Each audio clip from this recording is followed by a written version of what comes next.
What if I told you there's a secret set of words you already know that can totally transform how you sound in English? Well, stick around because we're about to unlock that power right now.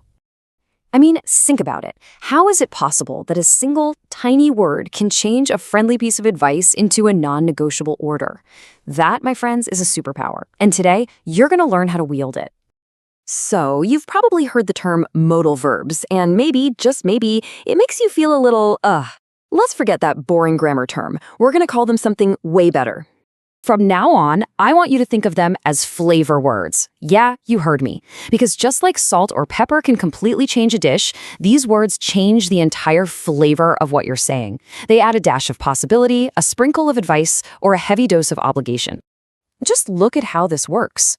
Our basic sentence. You talk to your parents. Well, it's just a fact, right? But toss in the flavor word should, and bam, it's a recommendation.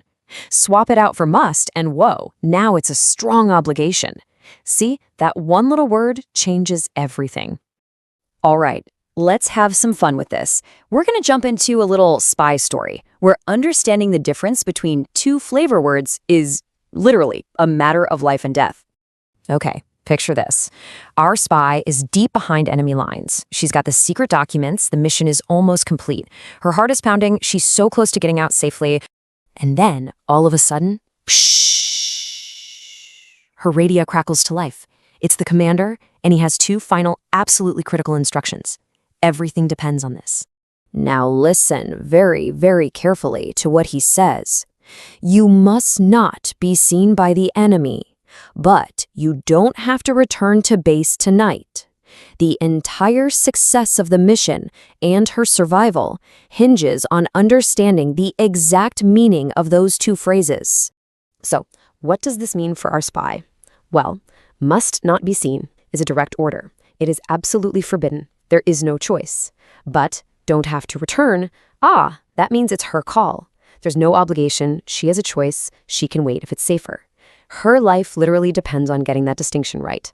Now, this exact difference between forbidden and no obligation is where so many English learners fall into a really common trap, and we're going to make sure you never fall into it again. Okay, look at this. I hear this mistake all the time. On the left, to enter the museum, you must not pay. On the right, you don't have to pay. Can you feel the difference? Can you see the problem here? Because if you say you must not pay, it sounds like paying is forbidden. Like there's a guard at the door who will tackle you if you try to give them money. It's just really strange. So here it is, the big takeaway. Do not confuse no obligation with prohibition. If something isn't necessary, you use don't have to. If it's against the rules, you use must not. Simple as that. Got it? Okay, let's keep going. All right, enough theory. It is time to test your new flavor word superpower. I'm going to give you a sentence with a blank, and you're going to fill it in. You ready? Let's do this. Okay, first up, that be the hotel Jane told us about. It looks completely different. Are you going to use can't or mustn't?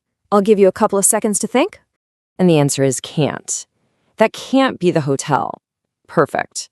We use can't when we feel certain that something is impossible or untrue. You're looking at it and you just know. Nicely done. Question number 2. We are enjoying our holiday, though the weather blank be better. Is it could or should? What do you think? The answer is could. The weather could be better. We're talking about a possibility here, right?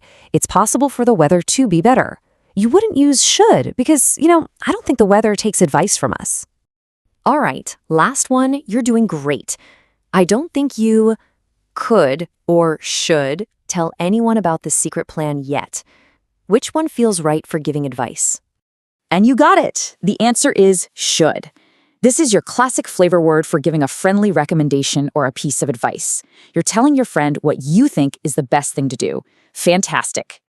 You guys did amazing, but the most important part is to practice. So here's your mission for today. I want you to jump down into the comments and write your own sentence using could to give a friendly suggestion. Something like, we could get pizza tonight. Let's fill up the comments with tons of great examples. I'll be down there reading them. See you there.